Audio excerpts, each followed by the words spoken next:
Hello বন্ধুরা, তোমরা সবাই কেমন আছো? আশা করছি খুব ভালো আছো। নতুন আরেকটি ব্লগে তোমাদের সকলকে স্বাগত জানাই। প্রতিদিন বিকেল হলেই মনে হয় সামনাসামনি কোথাও থেকে একটু ঘুরে আসি, আর ঘুরতে বেরোনো মানেই তো খাওয়া দাওয়া। তো সেই রকমই আজ আমরা বিকেল বেলায় চলে গিয়েছিলাম মেদিনীপুরের গান্ধীঘাটে। তোমরা কি কি ভাবে এখানে আসতে পারবে এবং কি কি এখানে আছে সবকিছু জানতে হলে ভিডিওটা কিন্তু শেষ পর্যন্ত দেখতে হবে। তাহলে দেরি না করে শুরু করা যাক।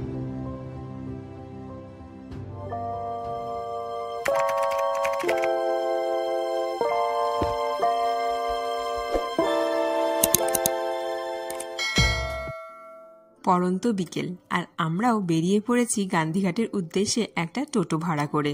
গান্ধীঘাট বাস স্টপ থেকে একটা রাস্তা বেঁকে যাচ্ছে, সেই রাস্তা দিয়ে কিছুটা গেলেই পড়বে গান্ধীঘাট। চলো, আমরাও চলে এসেছি গান্ধীঘাটে। আর এই যে ছোট ছোট খাবারের দোকানগুলো দেখছো, এগুলো এখন বন্ধ আছে বিকেল হওয়ায়। এগুলো সন্ধ্যা হলেই কিন্তু সব দোকানগুলো খুলে যাবে। এখানে ঢুকতেই তোমরা দেখতে পাবে একটা মন্দির রয়েছে, যেটাতে রয়েছে শ্রীরাম এবং বজরংবলী। চলো সেখানে তাহলে প্রবেশ করা যাক।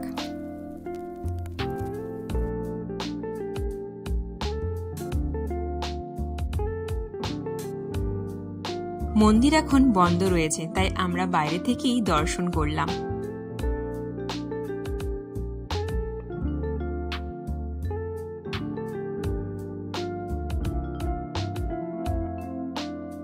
মন্দিরের পরিবেশটা কিন্তু বেশ সুন্দর, শান্ত, নিরিবিলি। অনেকটা সময় কিন্তু এখানে বসেই কাটিয়ে দেওয়া যায়।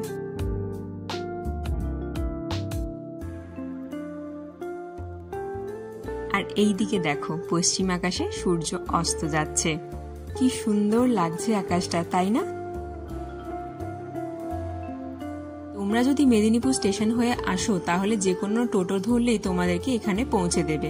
আর যদি তোমরা বাসে আসো তাহলে খড়গপুর থেকে মেদিনীপুরগামী যে কোনো বাসে এলে গান্ধীঘাট বাস স্টপে নেমে একটুখানি হেঁটেই এই জায়গাটা।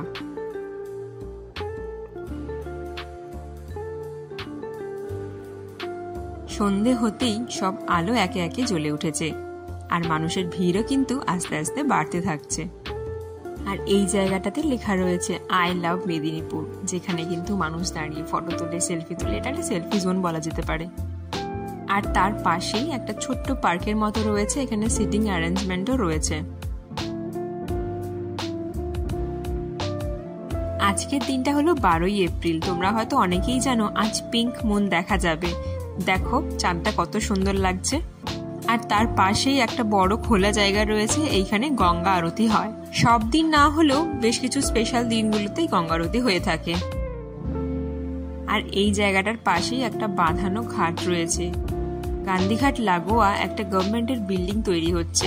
জানি না এখনো পর্যন্ত এটা কিসের জন্য, তবে যখন হবে তখন আবার আসবো, আবার তোমাদের সাথে শেয়ার করে নেব।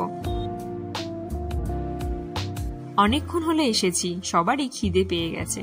এবার তাহলে একটু খাওয়া দাওয়া করে নেওয়া যাক। সন্ধে হতেই দেখলাম সব দোকানগুলোই কিন্তু খুলে গেছে। তাহলে চলো দেখি কি খাওয়া যায়।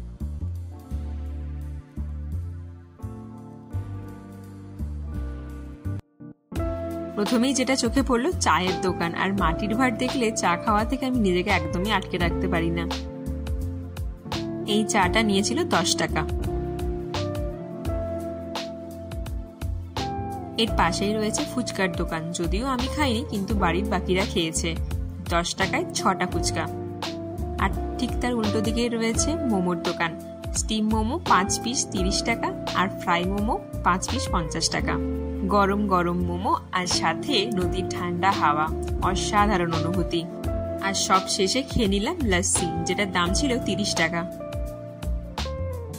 গান্ধীঘাট থেকে একটু এগিয়ে বাঁ দিকে একটা গলির ভেতরে গেলেই সেখানে রয়েছে ইস্কনের মন্দির, যেটা কিন্তু এখনো আন্ডার কনস্ট্রাকশন। এই হলো সেই মন্দির, যেটা এখনো পুরোপুরি তৈরি হয়নি, তবে কাজ চলছে।